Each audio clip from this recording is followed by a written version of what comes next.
सिद्धेश्वरांच्या सन्मुख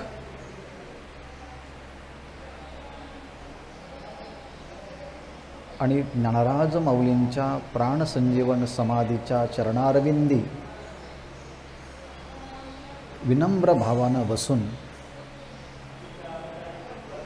माऊलींचीच वाङ्मयी मूर्ती 27 अभंगाचा संग्रह जो हरिपाठ, त्या हरिपाठावरती क्रमशः चिंतन करत आहोत।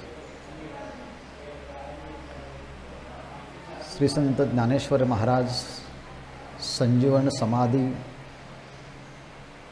सप्तशतकोत्तर रौप्य महोत्सवी वर्ष, अर्थात 725 वर्ष ज्ञानेश्वर महाराजांच्या समाधीला पूर्ण होत आहेत। याचं औचित्य साधून ज्ञानेश्वर महाराज संस्थान कमिटीद्वारा माऊलींच्या समग्र वाङ्मयाचं संपूर्ण विश्वाला घर बसल्या दर्शन व्हावं, त्या चिंतनाचा एक बोध प्राप्त व्हावा आणि ज्ञानेश्वर महाराजांनी जे आदर्श समाज रचनेचं चित्र त्यांच्या वाङ्मयामध्ये पाहिलं की संपूर्ण विश्वाला स्वानंदाची दिवाळी आणि दसरा साजरा करता यावा, याकरता आनंदाचे अवारू मांडू जगा, असं ज्ञानेश्वर महाराजांनी म्हटलं आहे। ह्या वाङ्मयाचा सदुपयोग विश्वातील प्रत्येक घटकाला व्हावा, त्यासाठी जे स्तुत्य उपक्रम संस्थांनी आयोजित केले आहे, त्यातला एक हरिपाठाचं क्रमशः चिंतन। आज 14वा अभंग आहे। माऊलींच्या समाधीवरती अत्यंत विनम्र भावानं नतमस्तक होत स्वांत सुखासाठी वाणीला मंगलमय बनवण्यासाठी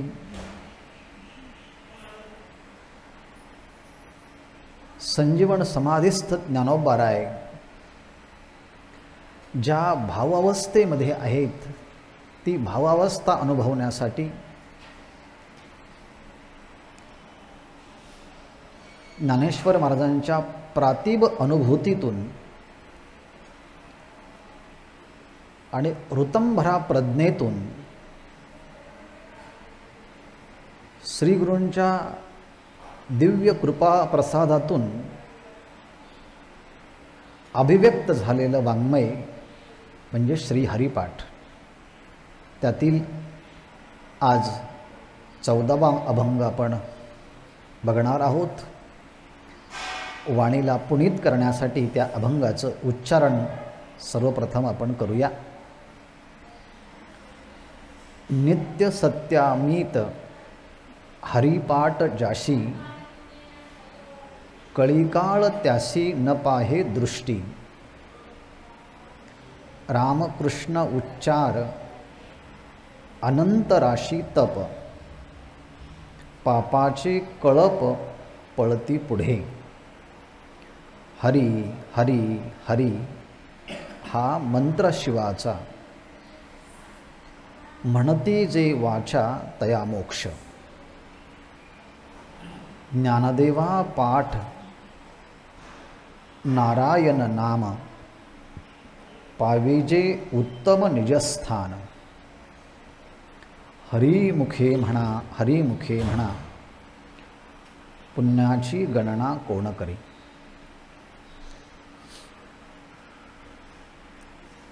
या अभंगावरती चिंतन करण्यापूर्वी काल चिंतन करताना राहिलेला जो काही शेष भाग आहे त्याचं संक्षिप्त सिंहावलोकन करून आणि मग क्रमिक विषयाला आपण आरंभ करणार आहोत. काल ज्ञानेश्वर महाराजांनी जी हरीची समाधी सांगितली की जी अद्वैत बुद्धीने प्राप्त होते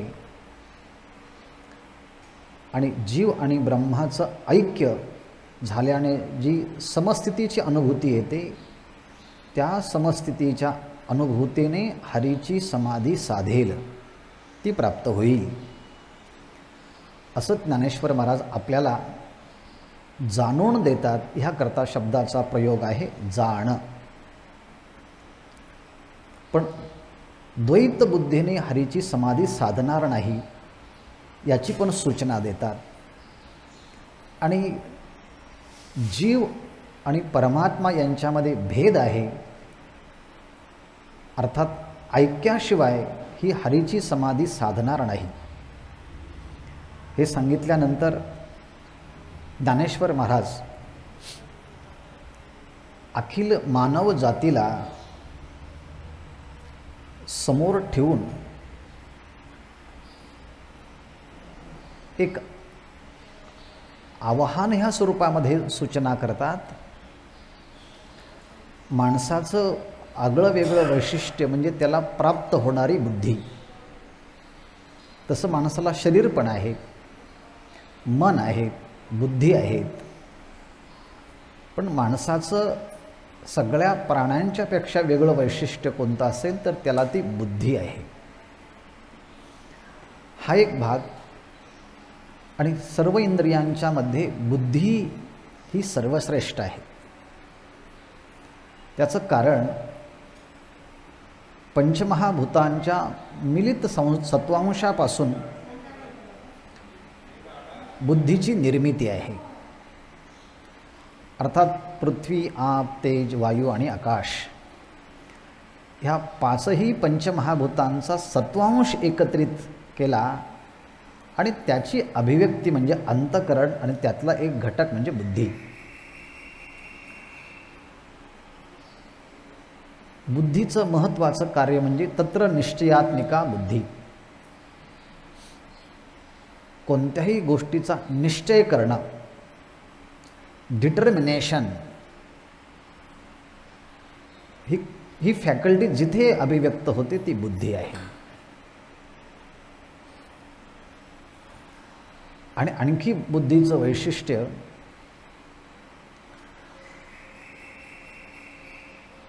बुद्धीची एक महत्त्वपूर्ण भूमिका म्हणजे चैतन्य ग्रहण करण्याची क्षमता या इंद्रियांच्या समूहामध्ये बुद्धितत्वाला आहे. जसं की बल्ब असेल आणि तो होल्डरला जर लावला असेल तर त्यातली पॉवर त्या बल्बच्या मध्ये ज्या पुढच्या दोन तारी असतात त्याला फिलेमेंटची तार असं म्हणतात इलेक्ट्रॉनिक्समध्ये. त्या फिलेमेंटच्या त्या तारीमध्ये विद्युत पॉवर ग्रहण करून अभिव्यक्त करण्याची क्षमता असते. आणि ती तार तुटली की आपण म्हणतो बल्ब शॉक झाला. मग तिथे विद्युत पॉवर नसते का? असते. पण ती विद्युत पॉवर अभिव्यक्त करण्याचं माध्यम म्हणजे ती फिलेमेंटची तार ती तुटली की विद्युत शक्ती अभिव्यक्त होत नाही. तसं परमात्मा तर सगळीकडे व्यापक आहे, पण त्या चैतन्याचं चेतनत्व स्वीकारून ग्रहण करून ते मग सगळ्या इंद्रियांच्या मध्ये प्रस्फुटित जेव्हा ते व्यापलं जातं त्या सगळ्यात महत्त्वाचं काम ही बुद्धी ग्रहण करते चैतन्याला. नाही तर चैतन्य दगड मातीमध्ये पण आहे, पण त्या दगडाच्या मध्ये बुद्धी नाही, अंतःकरण नाही. म्हणून तिथे आपल्याला कळत नाही की हे जड आहे, यामध्ये चैतन्यत्व नाही. पण चैतन्य सगळीकडे आहे, पण चैतन्याला अभिव्यक्त करण्याचं साधन बुद्धी तिथे नाही. आणि माणसाच्यामध्ये बुद्धितत्व असल्यामुळे त्या बुद्धीतून ते चैतन्य अभिव्यक्त होतं आणि मग बुद्धी त्याचा निश्चय करते, मन संकल्प विकल्प करतं, चित्त चिंतन करतं, अहंकार त्या पदार्थांचं तादात्म्य धारण करतं. हा सगळा व्यवहार होत असतो. पण ज्ञानेश्वर महाराजांना इथे बुद्धी सांगत असताना बुद्धीसुद्धा 3 प्रकारची आहे. सात्विक बुद्धी, राजस बुद्धी, तामस बुद्धी. श्रीमद भगवद्गीतेमध्ये ह्या बुद्धींचा विचार खूप विस्ताराने आला आहे.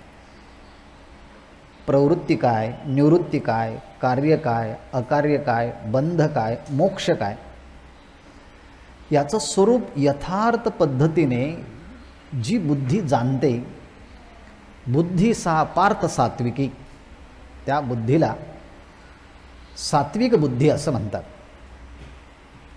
परंतु प्रवृत्ती, निवृत्ती, कार्य, अकार्य, बंध आणि मोक्ष याचं स्वरूप अयथावत प्रजानाती बुद्धी सा पार्थ राजसी. अर्थात बंध मोक्षाचं स्वरूप यथार्थ कळत नाही तिला. म्हणजे कधीकधी अयथार्थ आणि यथार्थ दोन्ही एकत्रित झाले की राजस बुद्धीवाले म्हणतात हां हे पण खरं आहे, ते पण खरं आहे. मग एखाद्याला विचारलं हे खरं का ते खरं, ते म्हणतात दोन्हीही खरं. अरे पण तुला दोन्हीही खरं आहे हे विचारलं नव्हतं, या दोन्हीपैकी एक काय आहे हे सांग. आणि म्हणून अयथावत प्रजानाती, ती बुद्धी जी आहे ती राजसी बुद्धी आहे. पण प्रवृत्तीला अप्रवृत्ती, निवृत्तीला प्रवृत्ती, कार्याला अकार्य, अकार्याला कार्य, बंधाला मोक्ष आणि मोक्षाला बंध, असं विपरीत जी समजते त्या विपरीत समजण्याच्या प्रक्रियेला तामसी बुद्धी असं म्हणतात. सर्वार्थान विपरीतांश्च बुद्धी सा पार्थ तामसी, अशी तामसी बुद्धी आहे. पण आता ज्ञानेश्वर महाराजांना इथे राजसी बुद्धीचं वैभव सांगायचं नाही, तामसी बुद्धीचं वैभव सांगायचं नाही, इथे सात्विक बुद्धीचं वैभव सांगायचं आहे. बुद्धीचे वैभव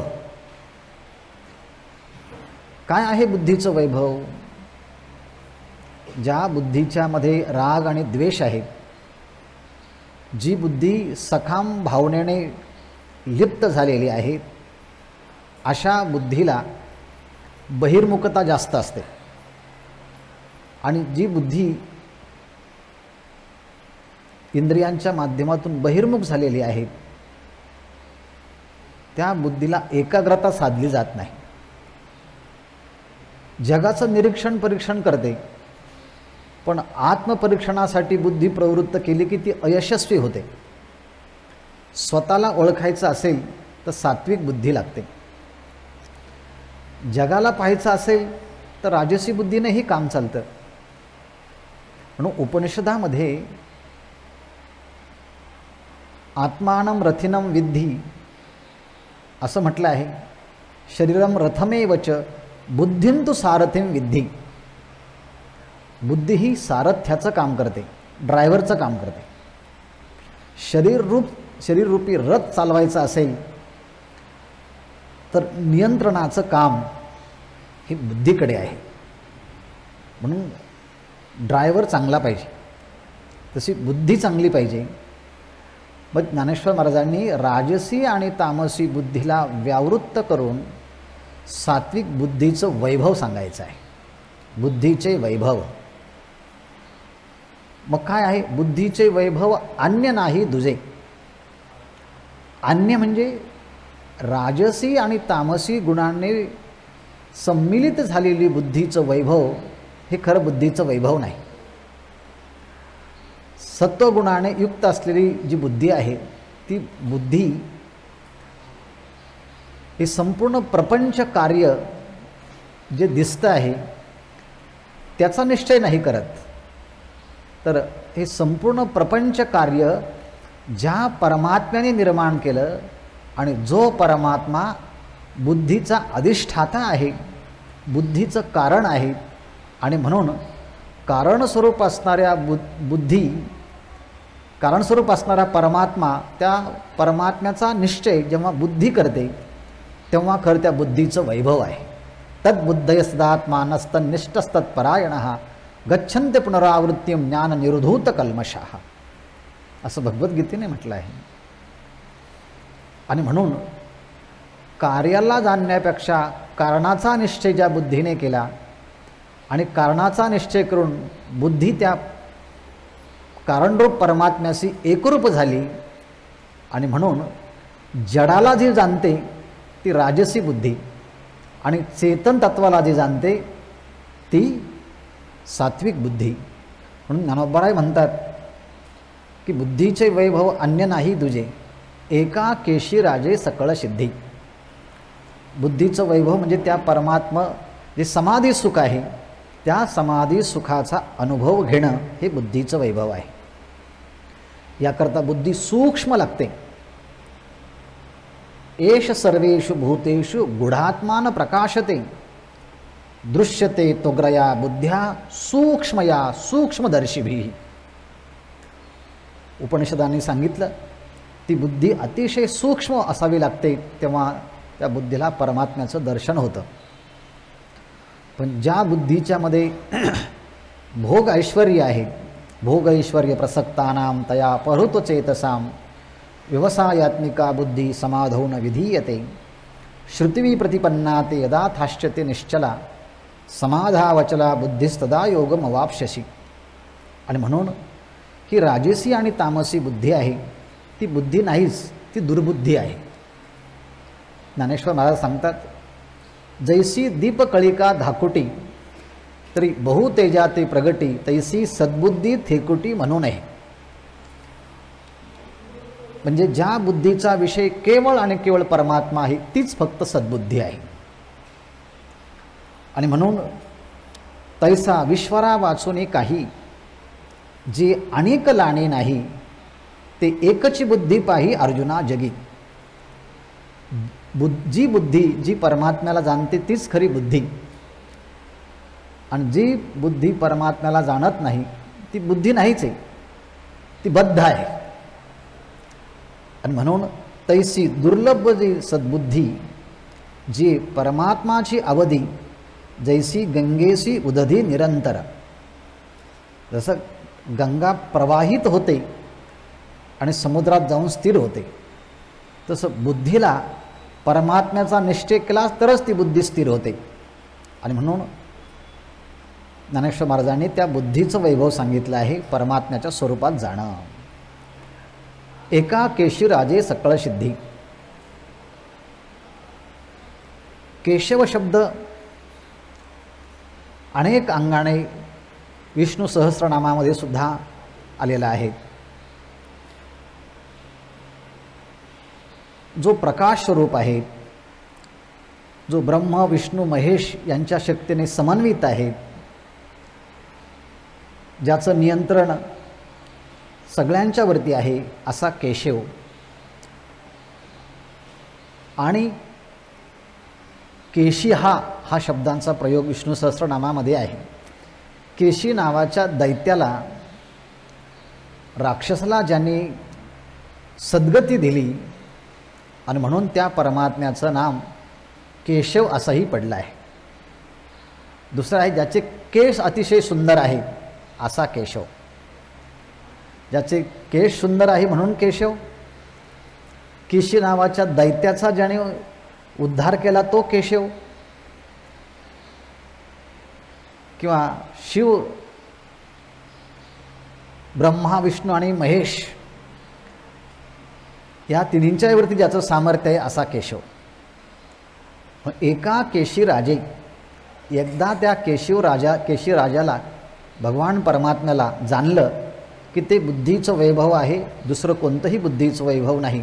बुद्धीचे वैभव अन्य नाही दुजे एका केशी राजे सकळ सिद्धी. आणि असा केशी राजा परमात्मा, त्या परमात्म्याच्या ठिकाणी मन लागणं, मन स्थिर होणं, अंतर्मुख होणं, प्रसन्न होणं, त्या परमात्म्याच्या स्वरूपात स्थिर झाल्यानंतर ती सर्वश्रेष्ठ अवस्था आहे. पण अशी अवस्था प्राप्त झाली नसेल जव त्या परमानंदी मन नाही. पण त्या परमानंद स्वरूप असणाऱ्या परमात्म्याच्या ठिकाणी मन स्थिर होत नसेल आणि त्यांनी जगातल्या सगळ्या रिद्धिसिद्धी प्राप्त केल्या असतील तर ज्ञानेश्वर महाराज विश्वर दर्शनाच्या शिवाय प्राप्त होणाऱ्या रिद्धिसिद्धीचा निषेध करतात. रिद्धी सिद्धी निधी अवघीच उपाधी, ज्या अष्टमा सिद्धी असेल किंवा संपत्ती प्राप्त होणं ही रिद्धी मानल्या जातात. अर्थात संपत्ती असेल किंवा दैवी शक्ती प्राप्त झालेल्या सिद्धी असेल, प्राप्त होऊनही जर भगवत परमात्म्याची भक्ती होत नसेल तर त्याचा एक प्रकारे निषेध केलेला आहे.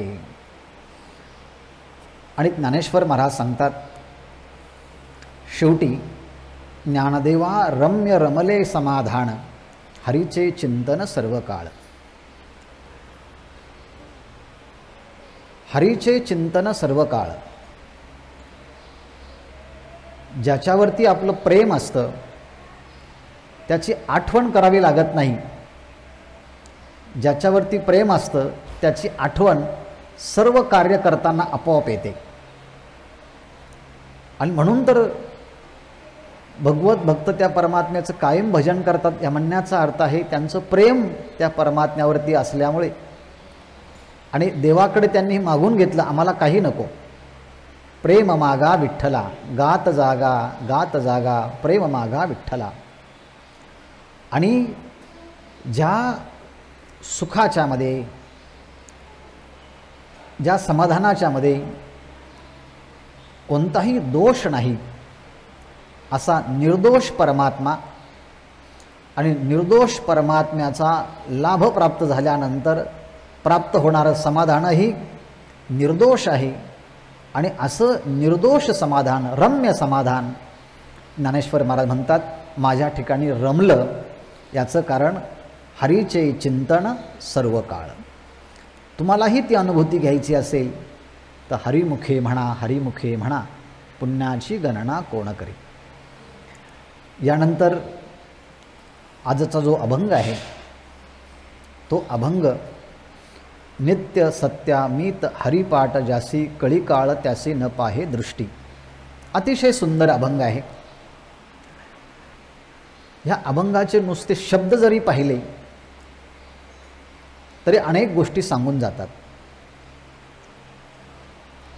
ज्ञानेश्वर महाराजांनी ह्या शब्दांच्या मध्ये जो अर्थ अनुस्यूत ठेवला आहे तोही त्याहीपेक्षा श्रेष्ठ आहे. सर्व इंद्रियांना पुष्ट करतील एवढं सामर्थ्य ह्या अक्षरांच्या मध्ये आहे. आणि अर्थ तर परमार्थाकडे घेऊन जातो तो त्याहीपेक्षा श्रेष्ठ आहे. वर्तमान काळामध्ये वस्तू तेवढी महत्त्वाची नसते, पॅकिंग जास्ती महत्त्वाची असते. लोक पहिल्यांदा पॅकिंग पाहतात आणि मग जेव्हा वस्तू पाहतात, अरे वस्तू तर एवढी छोटी, पॅकिंग एवढं मोठं कशा करता. कारण लोकांना आकर्षक दिसावं म्हणून पॅकिंग असतं. आणि खोट्या वस्तू खऱ्या आहे असं लोकांना भासवण्यासाठी वर्तमान काळामध्ये पॅकिंगची अत्यंत आवश्यकता आहे. कारण पॅकिंगच्याद्वारे जाहिरात होते आणि जाहिरातीमध्ये 80% खोटं सांगावं लागतं आणि 20% खरं सांगावं लागतं. काळ्या कुट्ट माणसाला जर गोरं व्हायचं असेल तर तुम्ही ही पावडर घ्या, तुम्ही गोरे व्हाल. पण आतापर्यंत काळा माणूस पावडर लावून गोरा झाला आहे असं कधीच झालं नाही. पण तरी देखील जाहिरात देणारे म्हणतात तुम्ही ही क्रीम लावा, तुम्ही गोरे व्हाल. म्हणजे काय, खोटं 80% सांगायचं आणि त्याची जाहिरात 100% करायची. पण ज्ञानेश्वर महाराजांचे शब्दही सुंदर आहेत आणि त्या शब्द सुंदर ज्या अर्थाचं पॅकिंग शब्दांच्या माध्यमातून केलं तर शब्द सुंदर आहेतच, पण शब्दच्या मध्ये असणारी जी वस्तू आहे ही त्याहीपेक्षा सुंदर आहे. आणि म्हणून माऊलींचं वाङ्मय डोळ्याला पाहायला भेटणं ही सुद्धा एक आनंदाची मेजवानी आहे. त्यातला अर्थ कळणं ही त्याहीपेक्षा श्रेष्ठ अवस्था आहे. आणि शब्द कळून, अर्थ कळून, आनंद कळून त्या आनंदाची अनुभूती स्वतःला येणं ही त्याहीपेक्षा एक उत्कट अवस्था आहे. आणि त्या अनुभूतीच्या मध्ये रंगून जाणं, वा, यासाठी शब्दच नाही. म्हणून हा सगळा ओहापोह कशासाठी चाललेला आहे तर ह्या अभंगाचं जे दृश्य रूप आपल्याला पाहायला भेटतं ते किती विहंगम आहे याची जाणीव करून द्यायची आहे. अभंग 4 चरणाचा आहे हे आपल्याला दिसतंच. ह्या अभंगाच्या मध्ये प्रत्येक चरणाचं उत्तरार्ध जो आहे तो उत्तरार्ध एक फल सांगणारा आहे. ह्या साधनेचं जी फलद्रुपता आहे ती फलद्रुपता सांगणार आहे. तुम्ही जर नामचिंतन केलं तर काय काय होईल, तुम्ही साधना केली तर काय होईल, तुम्ही आराधना केली तर काय होईल. 4 फल सांगितले आहेत. पहिलं फळ आहे कळी काळ त्यासी न पाहे दृष्टी. कळी काळ दृष्टीने सुद्धा त्याच्याकडे पाहणार नाही, हे एक फल सांगितलं. दुसऱ्या चरणाच्या उत्तरार्धामध्ये दुसरं फळ सांगितलं. जर भगवंताचं भक्ती नामचिंतन केलं गेलं तर पापाचे कळप पळती पुढे, पाप नाही पापाचे समुदायाची समुदाय ह्या रामकृष्ण नामाच्या उच्चारणाने पळून जाणारे आहेत, पळत सुटतायत ते.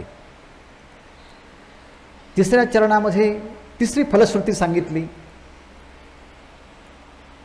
म्हणते जे वाचा तया मोक्ष. जे कोणी वाचेने भगवान शिवाने ज्या पहिल्यामध्ये हरिपाठ आला आहे, दुसऱ्यामध्ये रामकृष्ण शब्द आला आहे, चरणामध्ये नारायण नाम हा शब्द आलेला आहे. म्हणजे 4 चरणामध्ये भगवंताच्या वेगवेगळ्या नामाचा उल्लेख आलेला आहे. यातूनही एक वेगळा बोध प्राप्त होतो. परमात्मा जर अनंत असेल तर त्या परमात्म्याचे नामही अनंत आहेत. मग परमात्मा अनंत, त्याचे नाम अनंत. मग जर नाम अनंत असेल त्याचे रूपही अनंत आहे.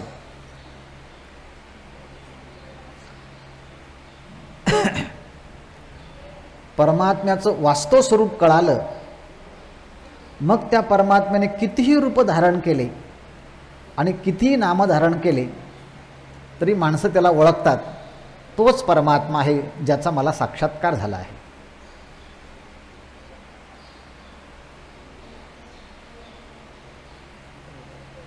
सिनेमाच्या मध्ये तो अभिनेता एकच असतो, पण वेगवेगळ्या सिनेमामध्ये तो वेगवेगळे भूमिका करतो. पण कोणत्याही भूमिकेत गेला तरी त्याला पाहणारे त्याचे चाहते सांगतात हा आपलाच अभिनेता आहे, हा विश्वाचा अभिनेता आहे परमात्मा. साधा सिनेमातला अभिनेता वेगवेगळे रूप धारण करतो, पण हा विश्वाचा जनिता असणारा परमात्मा तो किती रूपाने किती नाम धारण करतो आणि किती नामाने किती रूप धारण करतो. संतांनी सांगितलं देवा तू कोणत्याही रूपात जा, कोणत्याही नामात जा, आम्ही तुला ओळखतोच. अनंत रूपे अनंत वेशे देखिले म्या त्यासी बाप रखमा देवरू खुण बाणाली कैशी. ज्ञानोबाराय म्हणतात, देवा तू कोणत्याही रूपाने आला, कोणत्याही नामाने आला ना, आम्ही तुला ओळखतो. याचं कारण आम्ही तुझ्या वास्तव स्वरूपालाच ओळखलं आहे. मग वास्तव स्वरूप जिथे असताना बाहेरून तू कालाच्या दृष्टीने, युगाच्या दृष्टीने जे जे रूप धारण केले त्या रूपाच्या आतमध्ये तूच आहे ना. परित्राणाय साधूनां विनाशाय च दुष्कृतां धर्मसंस्थापनार्थाय संभवामि युगे युगे. धर्माच्या संस्थापनेसाठी, साधूंच्या संरक्षणासाठी तू कोणत्याही युगात कोणतंही रूप धारण केलं तरी आम्ही तुला ओळखणार आहे. आणि म्हणून या अभंगाचं वैशिष्ट्य आहे की त्या परमात्म्याचं चारही चरणामध्ये वेगवेगळे नाम आले आहे. मागे आपण पाहिलं हरी उच्चारणे, त्या अभंगाच्यामध्ये हरी शब्द सगळीकडे आलेला आहे चारही चरणाच्या मध्ये. आणि म्हणून शब्द दर्शन अभंगाचं जेव्हा होतं तेव्हा आपल्याला त्या शब्द दर्शनाच्या माध्यमातूनच ज्ञानेश्वर महाराजांच्या एक प्रातिभ अनुभूतीचं वैशिष्ट्य समजतं आहे. किती सुरेख योजना केलेली आहेत साधन साध्य स्वरूपामध्ये प्रत्येक चरणाची. किती अप्रतिम नामसंगती सांगितली आहे प्रत्येक चरणाच्या मध्ये. आणि प्रत्येक चरणाची फलश्रुतीसुद्धा किती विशेषत्वाने सांगितली आहे. आणि म्हणून आपल्याला डोळे आहेत आणि त्या डोळ्यांनी माऊलींचे अक्षर पाहता येतात. हाही एक अपूर्व योग आहे. आता ह्या अक्षरांच्या मध्ये ज्ञानेश्वर महाराजांनी जो अर्थ साठवून ठेवला किंवा जो अर्थ सांगण्यासाठी ज्ञानेश्वर महाराजांनी या शब्दांना माध्यम बनवलं, त्या शब्दाच्या आतमध्ये कोणता खजिना भरून ठेवला आहे त्याची चावी माऊलींच्याच कडनं घेऊन त्याच्यामध्ये प्रवेश करूया.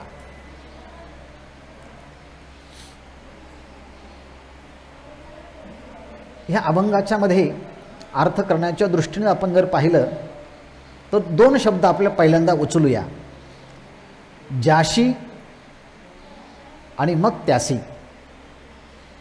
जसं काही शब्द अभंगाच्या मध्ये जसे तसे जर तर, पण इथं आहे ज्याशी ही साधना सांगितली, त्यासी शब्दाने फल सांगितलं.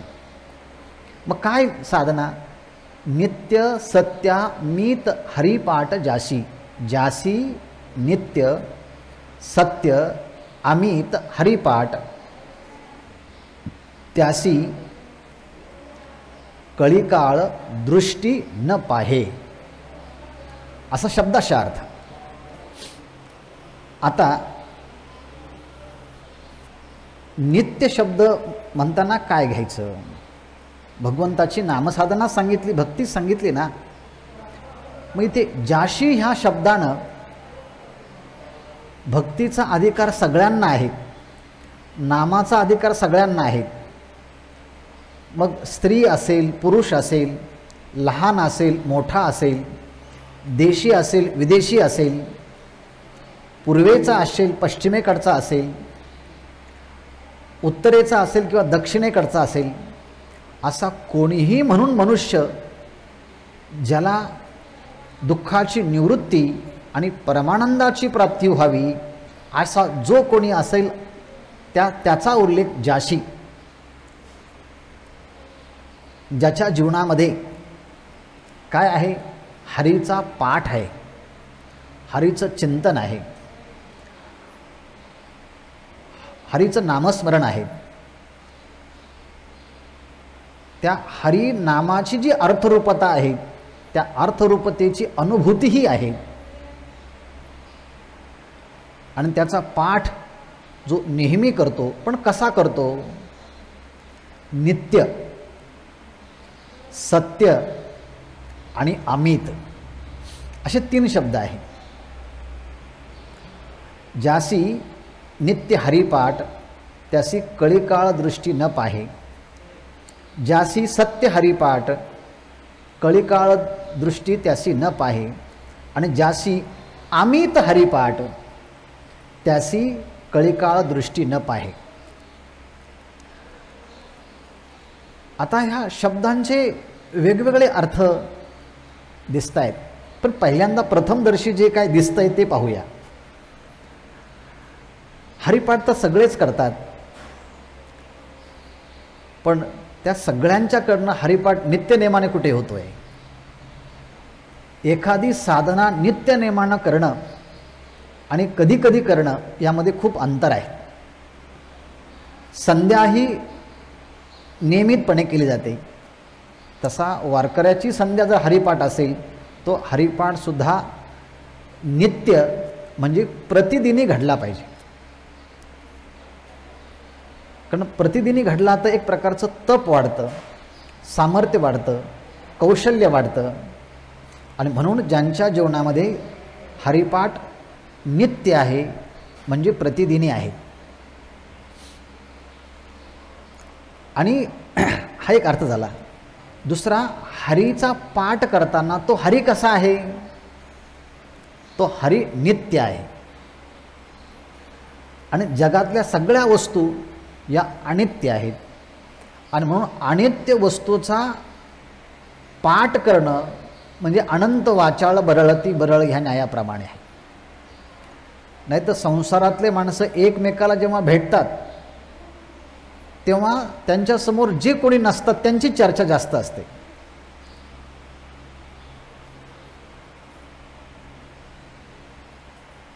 हा नित्याचा अनुभव आहे. एक माणसं एकमेकाला जेव्हा भेटतात तेव्हा त्या माणसांच्या घरी जे असतात त्यांच्याबद्दल विचारतात, कसे आहे ते, कसा आहे तुमचा मुलगा, कसा आहे कशी तुमची पत्नी. म्हणजे जे नाही त्याच्याबद्दल बोलतात आणि जे आहे त्याच्याबद्दल बोलण्याची वेळ आली ती वेळ संपून जातो. पण आहे त्याच्याबद्दल बोललं किंवा नाही त्याच्याबद्दल बोललं तर या सगळ्या संसारातल्या वस्तू अनित्यच आहे ना. मग अनित्य वस्तूच्या बद्दल बोलत राहणं म्हणजे आपल्या वाणीचं सामर्थ्य कमी करण्यासारखं आहे. आणि म्हणून परमात्मा हा नित्य आहे. नित्य आहे असं म्हणताना परमात्म्याच्यामध्ये कोणता विकार नाही. अस्ति, जायते, वर्धते, विप्रणमते, अपक्षयते आणि विनश्यती हे षड्भाव विकार त्या परमात्म्याच्यामध्ये नाही. तो परमात्मा नित्य आहे. अर्थात हा दुसरा अर्थ सांगितला. आता पहिला अर्थ दुसऱ्या शब्दाचा, ज्यासी सत्य हरिपाठ. जो साधक हरिपाठ करतो पण सत्यतेने करतो म्हणजे कसा, मनपूर्वक करतो, एकाग्रतेने करतो, आत्मीयतेने करतो, समर्पणानं करतो, तल्लीन होऊन करतो. अर्थात सत्य शब्दाचा अर्थ पहिल्यांदा हा घेऊया. तो खरंच जसा बाहेरून करतो ना तशीच भावना आतमध्ये पण आहे, सत्य आहे. म्हणून उपनिषदांच्या मध्ये ऋषींनी देवाला प्रार्थना केली की देवा तुझं नाव सत्य आहे, तुझं स्वरूप सत्य आहे, आणि मग तुझी उपासना करणारा मी काय सत्य नाही का? मग मी पण सत्य आहे, तुझं स्वरूपही सत्य आहे, तुझं कार्यही सत्य आहे. मग सगळं जर सत्य असेल तुझं सत्य स्वरूप मला दाखव ना, दर्शन दे ना. सत्य धर्माय दृष्टये ईशावास्योपनिषदामध्ये शब्द येतोय. तुझं सत्य स्वरूप जे आहे मला पाहायचं आहे, मला ते दाखव. आणि म्हणून सत्याचा साक्षात्कार करायचा असेल तर सत्य आपल्या जीवनामध्ये असावंच लागतं. माऊली म्हणतात, माझे सत्यवादाचे तप वाचे केले बहुत कल्प. अर्थात मी सुद्धा सत्य बोलण्याचं तप केलं आहे. आणि म्हणून आपण जे करतो ते मनपूर्वक करायला पाहिजे, जसं बाहेर आहे तसं आतमध्ये करायला पाहिजे. अर्थात हे एक सत्य आहे. दुसरा अर्थ, ज्याचा हरिपाठ करायचा तो परमात्मा कसा आहे, सत्य आहे. सत्य साच खरे नाम विठोबाचे बरे. पण लोक तर या प्रपंचालाही सत्य म्हणतात. मग भागवतामध्ये असं म्हटलं आहे, तुम्ही ज्या प्रपंचाला सत्य म्हणतात ना त्या सत्य प्रपंचाचाही सत्य स्वरूप परमात्मा आहे. सत्यस्य सत्यम, सत्याचाही सत्य हा परमात्मा आहे. आणि अमित, अमित शब्दाचा अर्थ आहे, मित म्हणजे मर्यादित, परिच्छिन्न, आणि अमित म्हणजे अपरिमित. परमात्म्याचं नामचिंतन कसं करायचं आहे? आज मी 10 माळा जप केला, आज मी 15 माळा जप केला, हे परिमित आहे. पण परमात्म्याचं नामचिंतन हरिमुखे म्हणा प्रत्येक श्वासानिशी घ्यायला सुरुवात जर केली तर योगी लोक सांगतात 21,600 वेळेस दिवसभरातला आपला श्वास उच्छ्वास होतो. त्या प्रत्येक श्वासागणित देवाचं नामचिंतन जर घडलं गेलं तर 21,600 वेळेस रोज चिंतन होईल ना. ते त्यापेक्षा जास्त घडेल आणखी. आणि म्हणून अमित म्हणजे ज्याला संख्या नाही असा असंख्य. मगाशी म्हटलो ना, परमात्म्याच्या नामाला संख्या नाही, परमात्म्याच्या रूपाला संख्या नाही, म्हणून परमात्म्याचं नाव अनंत आहे. तो परमात्मा अमित आहे, अमित रूप, अमित शक्ती, अमित सामर्थ्य संपन्नता. विष्णू सहस्रनामाच्या मध्ये भगवंताचे अनेक नावं सांगितले आहे. त्यामध्ये असंख्येय, ज्याच्या नामरूपाला संख्या सांगता येत नाही, ज्याची नामरूपाची, तो परमात्मा असंख्येय आहे. आणि म्हणून जो परमात्मा अमित आहे त्याचं नाव सत्य आहे आणि तो परमात्मा नित्य आहे. मग जर हे परमात्म्याचे ज्या हरीचा पाठ करायचा आपल्याला, त्या हरीचा पाठ ज्याच्या जीवनामध्ये आहे तो हरी नित्य आहे, सत्य आहे, अमित आहे. आणि असा नित्य सत्य अमित असणारा परमात्मा, त्याचं नाम हरी आहे. आणि त्या हरीचं चिंतन केलं असता पापम हरती ती हरी, पापाचं हरण करतो तो हरी आहे. आणि ज्या हरीचा पाठ करायचा तो पाठ नित्य असला पाहिजे. नित्य ने मनामी तो प्राणी दुर्लभ, असं पुढे जाऊन म्हणणार आहे माऊली.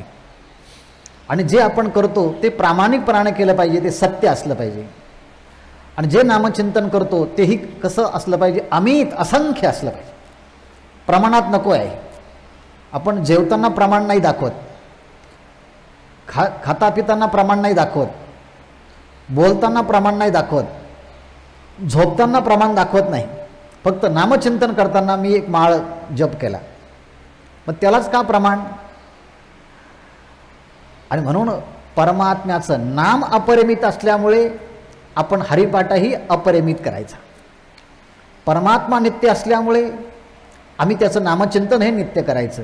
आणि परमात्मा सत्य असल्यामुळे आम्ही जी साधना करतो ती अंतर्मुख मनाने, सत्यत्वाने, सिन्सिअरली करणं हा एक भाग आहे.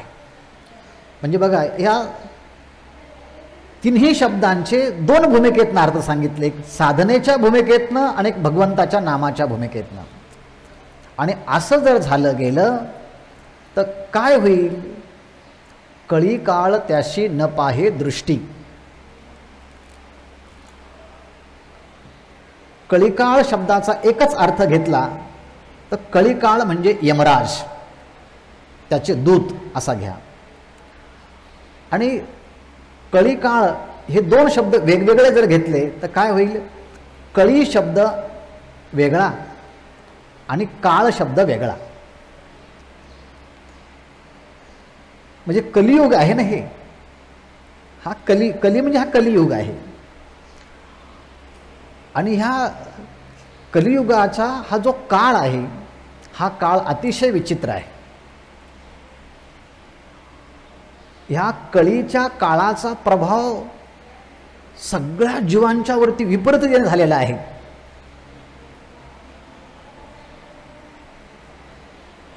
ह्या कळीच्या काळाचा प्रभाव विपरीत अशा पद्धतीने झाला आहे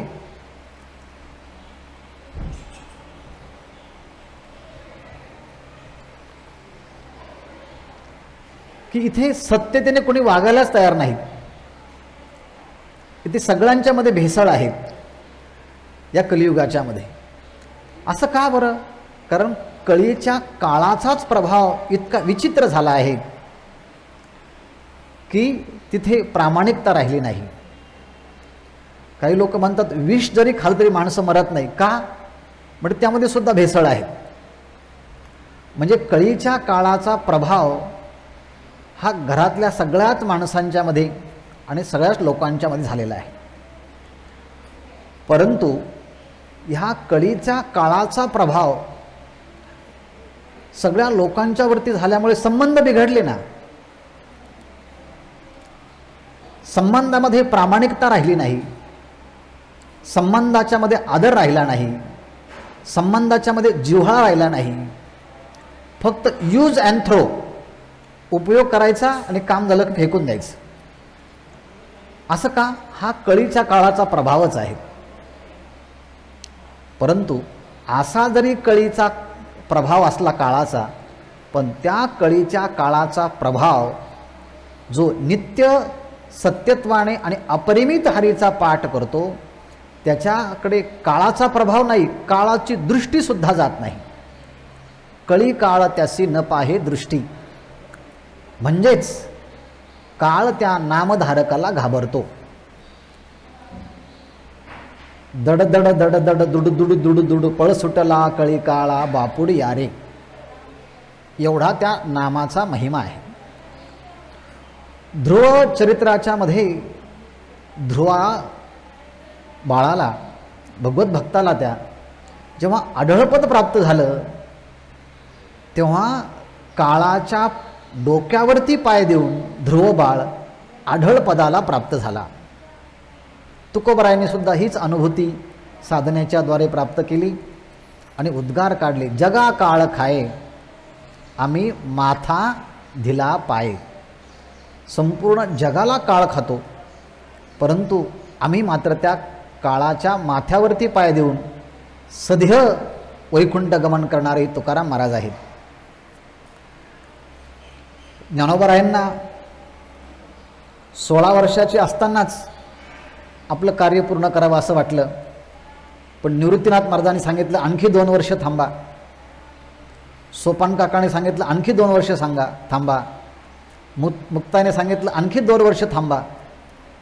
असं करत करत गेले आणि मग ज्ञानेश्वर महाराजांनी संजीवन समाधी घेतली आणि आता मात्र त्या काळाला इकडे यायची जागाच नाही. कळी काळ त्याशी न पाहे दृष्टी, कारण माऊलींची संजीवन समाधी आहे, अर्थात काळावरतीही त्यांनी मात केली आहे. आणि म्हणून कळी काळ त्याशी न पाहे दृष्टी. शंकराचार्यांनी सुद्धा अशीच भूमिका गीतेच्या बद्दल घेतली आहे. भगवद्गीता किंचित धीता गंगाजल लव कणिका पिता सकृतोपि येन मुरारी समर्चा क्रियते तस्य यमेन न चर्चा. तस्य यमेन चर्चा न क्रियते. भगवद्गीतेचं अध्ययन झालं असेल, गंगाजल ज्याने थोडंसं पिलं असेल आणि या भगवंताची पूजा काया वाचा मनाने एकदा केली जरी असेल श्रद्धेने, तस्य यमेन चर्चा न क्रियते. यमराज त्याची चर्चा करत नाही. म्हणजे इतका घाबरतो त्या भगवत भक्ताच्या बद्दल बोलायला. आणि ज्ञानेश्वर महाराज सांगतात कळी काळ त्यासी. कळी काळ म्हणजे यम घ्यायचा. आता यमराज देखील त्या साधकाकडे पाहत नाही. का पाहत नाही? आता इथल्या शब्दाचा आधार घेऊन जर बोलायचं ठरलं तर कळीच्या काळाचा प्रभाव कोणावरती आहे? ज्यासी हरिपाठ नाही त्यासी कळीकाळ दृष्टी पाहे. जो भगवंताची भक्ती करत नाही, नामचिंतन करत नाही, त्यासी कळीकाळ दृष्टी पाहे. आणि कळीकाळाचा प्रभाव कोणावरती चालतो? ज्या वस्तू असत्य आहे, ज्या वस्तू अनित्य आहे आणि ज्या वस्तू परिच्छिन्न आहेत. मग जगातल्या सगळ्याच नामरूपात्मक वस्तू या अनित्य आहेत, असत्य आहेत आणि अपरिमित आहेत. परमात्मा नित्य आहेत, सत्य आहेत आणि अपरिमित आहे. आणि मुळात काळच हा परिमित असल्यामुळे ह्या काळाला अपरिमित असणारं नित्य सत्य त्याच्यावरती आपला प्रभाव चालत नाही. आणि सत्यम ज्ञानम अनंतम ब्रह्म असं जे स्वरूप सांगितलं आहे परमात्म्याचं, ते परमात्म्याचं नामचिंतन ज्यांच्याकडे आहे ते देखील त्यांचं खरं स्वरूप नित्यच आहे. नामचिंतन करता करता साधकही स्वरूपाने नित्य बनतो. साधकही सत्याचा बोध झाल्यामुळे तोही सत्य स्वरूपच आहे. आणि जसं परमात्म्याला कोणताच परिच्छेद नाही, देश परिच्छेद नाही, वस्तू परिच्छेद नाही, काल परिच्छेद नाही, तसा भक्तही बनतो. त्यामुळे जसं परमात्म्याच्याकडे काळ पाहू शकत नाही तसं त्या परमात्म्याचं नाम ज्याने मुखात धारण केलं ना त्याच्याकडे सुद्धा कळी काळ त्यासी न पाहे दृष्टी. असा शब्दाशा आणि ओझरता अर्थ आपण पाहिला. एक कळीच्या संबंधाने असं बोललं जातं की कृत, त्रेता, द्वापार आणि कली. पण कलियुग जो आहे ना, कलीर दोष निधे राजन, भागवतामध्ये असं म्हटलं आहे, कलियुग म्हणजे हा दोषांचा निधी आहे. पण याच्यामध्ये एक महान गुण आहे. कोणता गुण आहे? कीर्तनात एव कृष्णस्य मुक्तबंध परम व्रजेत. भगवान श्रीकृष्णांचं परमात्म्याचं नामचिंतन जर घेतलं तर नामचिंतन करणारा बंधनातून मुक्त होतो. एवढं महिमा ह्या कलियुगाचा आहे. म्हणून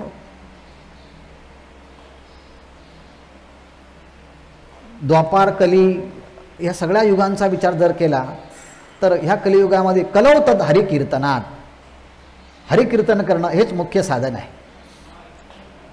बाकीच्या युगामध्ये यजन करणं, परिचर्या करणं, यज्ञ करणं अशी साधना सांगितली आहे. पण कलियुगामध्ये त्या हरीच्या नामाचंच उच्चारण महत्त्वाचं सांगितलेलं आहे. मग हरी रामकृष्ण उच्चार अनंत राशी तप पापाचे कळप पळती पुढे. रामकृष्ण उच्चार अनंत राशी तप. भगवंत मागे हरिपाठ हे नाम सांगितलं, आता इथे रामकृष्ण नामाचा उच्चार करतायत. रामकृष्ण नामाचा उच्चार केला तर पापाच्या अनंत राशी तप, अनंत राशी तप त्या रामकृष्ण नामाच्या उच्चारणाने साधकाच्या जीवनामध्ये प्राप्त होतं. मग एवढं मोठं रामकृष्ण शब्दामध्ये आहे तरी काय? संपूर्ण भारताचं जर ओळख करून घ्यायची असेल तर हे दोन व्यक्तिमत्व, एक भगवान प्रभू रामचंद्र आणि भगवान श्रीकृष्ण, जे पूर्ण अवतार रामकृष्ण म्हणून संतांनी ज्यांची ख्याती सांगितली आहे त्यातलं पहिला शब्द आहे राम. काय अर्थ होतो? रमन्ते भक्ताः, रमन्ते योगिना यस्मिन् स रामाः. रमन्ते योगिनः यस्मिन्, ज्याच्यामध्ये योगी लोक रमतात त्याला राम असं म्हणतात. दुसरं रमन्ते भक्ताः, जो कोणी भगवंताचं नामचिंतन करतो ना, भगवंत त्या भक्तांना आनंद देतात. रमन्ते भक्ता येन स रामः. रमते सदा इति रामः, जो नेहमी आनंदित असतो तो राम.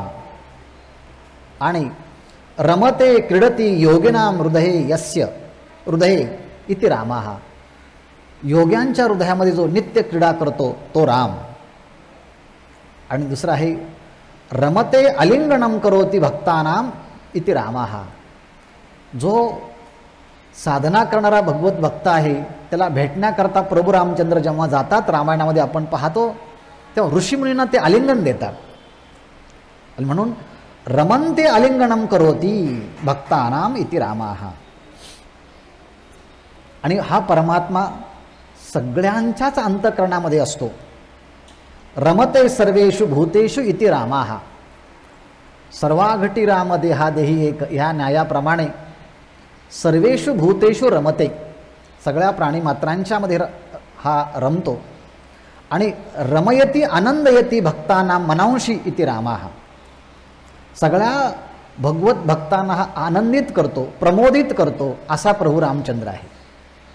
कृष्ण हा कर्षती आकर्षती ती कृष्ण हा, जो भक्तांचा अंतकरण आकृष्ट करून घेतो तो कृष्ण, आणि ज्याचा रंग कृष्ण आहे म्हणजे रंग ज्याचा गौर आहे असा कृष्ण,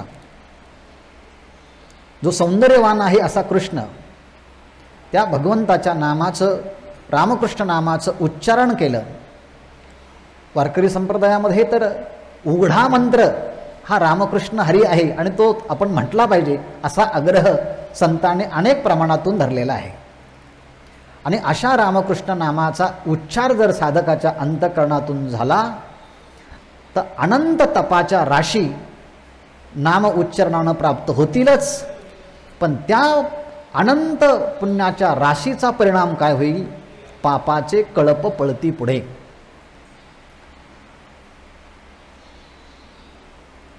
समुदायाला कळप असं म्हणतात आणि पशूंच्या समुदायाला कळप असं म्हणतात. माणसाच्या समुदायाला कळप नाही म्हणत, जमाव असं म्हणतात. जिथे संस्कारच नाहीत, जिथे ज्ञानच नाही तिथे पशुबुद्धी असते. तसं अज्ञान अवस्थेमध्ये केलेले सगळं कर्म हे पशुवत बुद्धीचेच आहेच ना. पशुवत बुद्धीने केलेले कर्म त्याचे फलही पशुवतच असणार आहेत. आणि म्हणून असे पशुवत बुद्धीने केलेल्या पाप, त्या पापांचा काय भाग होतो? पापाचे कळप पळती पुढे. आणि असं जे नामचिंतन आहे ते माणसं करतील यामध्ये विशेष नाही. हरी हरी हरी मंत्र हा शिवाचा, म्हणती जे वाचा तया मोक्ष. हरी हरी हरी हरी याच्यातून आदर पण सांगितलं आहे, याच्यातून नामाचा गौरव पण सांगितला आहे, यातून नामाचं मोठेपण सांगितलं आहे, आणि यातून नामाचा आग्रह पण सांगितला आहे, यातून नामाची विशेषता पण सांगितली आहे. अशा अनेक अर्थानं तो शब्द भरला आहे. पण मराठी माणसाने त्याचा अर्थच वेगळा करून टाकला. जेव्हा काहीच करायचं नसताना कसं काय चाललं, आता काय हरी हरी, आता काय हरी हरी म्हणजे काहीच करायचं नाही. पण काहीच करायचं नाही असं जर असतं तर ज्ञानेश्वर महाराजांनी हरिमुखे म्हणा, हरिमुखे म्हणा असा वीर रसामध्ये येऊन असा आग्रह का धारण केला असता. आणि म्हणून हरी हरी हरी मंत्र हा शिवाचा, म्हणते जे वाचा तया मोक्ष. जे वाचा हरी हरी म्हणती तया मोक्ष, जे वाचेने हरी हरी नामाचा उच्चारण करतात त्याला मोक्ष प्राप्त होतो. ज्ञानेश्वर महाराज म्हणतात, नारायणाचा पाठ, नारायण नामाचा जे पाठ करतात त्यांनासुद्धा पवित्र आणि उत्तम निजस्थान परमात्म्याचं यद्गत्वान निवर्तन्ते तद्धाम परमं मम अशी उत्कट भूमिका परमात्म्याच्या निजस्थानाची प्राप्त होते. हा 2 चरणाचा धावता भावार्थ आपण पाहिला. पण उद्या 15वा अभंगाला सुरुवात होताना ह्या 2 चरणाचा भावार्थ पाहून मग आपण पुढे चिंतन करूया. कालाची मर्यादा लक्षात घेता आज झालेलं जे चिंतन आहे ते ज्ञानेश्वर माऊलींच्या चरणारविंदी समर्पित करून नित्य सत्य अमित जो हरिपाठ आहे, रामकृष्ण नामाचा उच्चार अनंत राशीत तपांना जन्म देतो आहे. पापाचे कळप जे उच्चारण केल्याने पळत आहेत, शिव ज्याचं उच्चारण करत आहेत असा, आणि नारायण नाम जे निजस्थानाला प्राप्त करून देणार आहे, निजस्थानाला, ते नामचिंतन माऊलींच्या कृपेनं खरंच सत्यत्वाने प्रामाणिकपणानं आपल्या प्रत्येक स्पंदनांशी अभिव्यक्त व्हावं अशी माऊलींच्या चरणी प्रार्थना करूया. आणि काया वाचा मनानं नतमस्तक होऊन ह्या वाणीला माऊलींच्या चरणी विरमून ह्या ठिकाणी थांबूया. पुंडलिक वरदा हरी विठ्ठल श्री ज्ञानदेव तुकाराम पंढरीनाथ भगवान की जय. विठ्ठल विठ्ठल विठ्ठल विठ्ठल विठ्ठल.